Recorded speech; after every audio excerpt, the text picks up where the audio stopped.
বাংলাদেশকে দ্বিতীয় টেস্টটা জিততে পারবে মনে হয়, জীবনও পারবে না। দেখবেন এই দ্বিতীয় টেস্টে হেরে জিম্বাবুয়ের সাথে হারার পর সুন্দরভাবে বাংলা ওয়াশ হয়ে চট্টগ্রাম থেকে ঢাকায় চলে আসবে। এরপর প্রেস কনফারেন্সে আমাদের সোহাগী মানে সোনালি ফিউচার ক্যাপ্টেন বা ভবিষ্যৎ যার হাতে নির্ভর বাংলাদেশ ক্রিকেটের যে কারিগর, হ্যাঁ, যিনি পাপন কাকার ছিল একদম প্রিয়ভাজন মানুষ, যাকে পাপন কাকা তাকে একদম দায়িত্ব দিয়ে বাংলাদেশ ক্রিকেট যাদের হাতে একদম সম্পত্তির মতো যাকে লিখে দিয়ে গেছে, সেই নাজমুল হোসেন শান্ত দেখবেন এসে বলবে আসলে আমি অতটা আপসেট না, আমি যা হবার হয়ে গেছে, যেটা হবার হয়ে গেছে এটা নিয়ে আপসেট না, নেক্সট সিরিজে আমাদের লক্ষ্য থাকবে। আচ্ছা ভাই, এই যে বাংলাদেশ ক্রিকেট টিমটার কি কোনো লজ্জা শরম বোধ বলতে কিছু হবে না?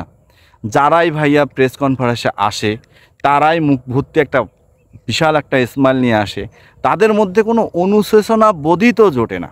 এই যে এনামুল হক বিজয় ছেলেটাকে যে দলে নেওয়া হয়েছে, এ পাশে আবার ঢাকা লিগ চলেছে, সেইখানে শুনতেছি ঢাকা লিগে এনামুল হক বিজয়কে না খেলানোর জন্য গাজী ক্রিকেটার্সের কাছে এই জন্য তাকে ন্যাশনাল টিমে নেওয়া হয়েছে। এটা কি কোনো কথা? হ্যাঁ, এখানে একটা কথা তখনই প্রুভ হবে যদি এনামুল হক বিজয় দলে চান্স না পায় বা একাদশে চান্স না পায়, তখন এই কথাটা বলতেন আমি মানতাম। কিন্তু আচ্ছা ভাইয়া, যখন আপনারা কথাগুলো বলেন প্লেয়ারদেরকে নিয়ে, আপনাদের মনোযোগ কোথায় থাকে? আমার মনে হয় এই যে দেখে শেখা আছে বা করে শেখা একটা কাজ আছে না, বাংলাদেশ ক্রিকেটাররাও ঠিক তেমন। আমার মনে হয় বাংলাদেশ ক্রিকেটাররা যখন আর কি প্রেস কনফারেন্সে যায়, তাদেরকে আসলে বলা হয় যে তুমি কি কি বলবা, তোমাকে কি কি প্রশ্ন দেওয়া হবে, মানে পরীক্ষার আগেই কোশ্চেন আউট। ঠিক তেমনই বাংলাদেশ ক্রিকেটারদেরও অবস্থা।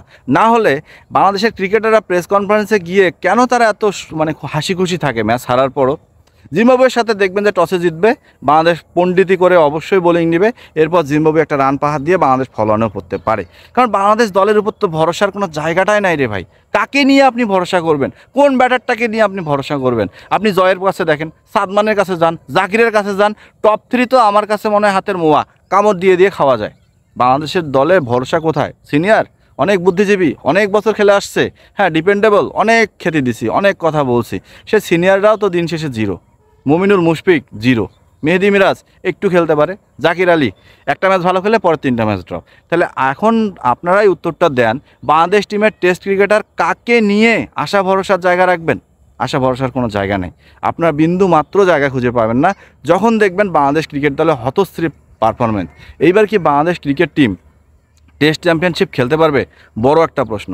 এখানে বাংলাদেশকে নিয়ে সমালোচনা করার ব্যক্তির অভাব নাই, যেখানে ভারতের লিজেন্ডারি ক্রিকেটার রে ভাই বীরেন্দ্র সেহবাগ বাংলাদেশকে পরামর্শ দিছে যে বাংলাদেশ দলের টেস্ট ক্রিকেটার প্লেয়ারদেরকে অন্ততপক্ষে 10 মাসের জন্য নির্বাসনে পাঠান, হ্যাঁ তাদেরকে ভালোভাবে প্রশিক্ষণ পাঠান, তাদেরকে প্রশিক্ষণ দেন, আমাদের রঞ্জিতে এনে অন্তত তাদেরকে সিক্রেট টিমগুলোর সাথে খেলান, তাহলে বাংলাদেশের ক্রিকেটাররা টেস্ট খেলা শিখবে। অন্যদিকে পাকিস্তানি লিজেন্ডারি ক্রিকেটার ধারাভাষ্যকার রমেশ রাজা, তিনি তো বাংলাদেশকে নিষিদ্ধ করারই দাবি জানিয়েছে, 10 বছর তাদেরকে নিষিদ্ধ করে দেন।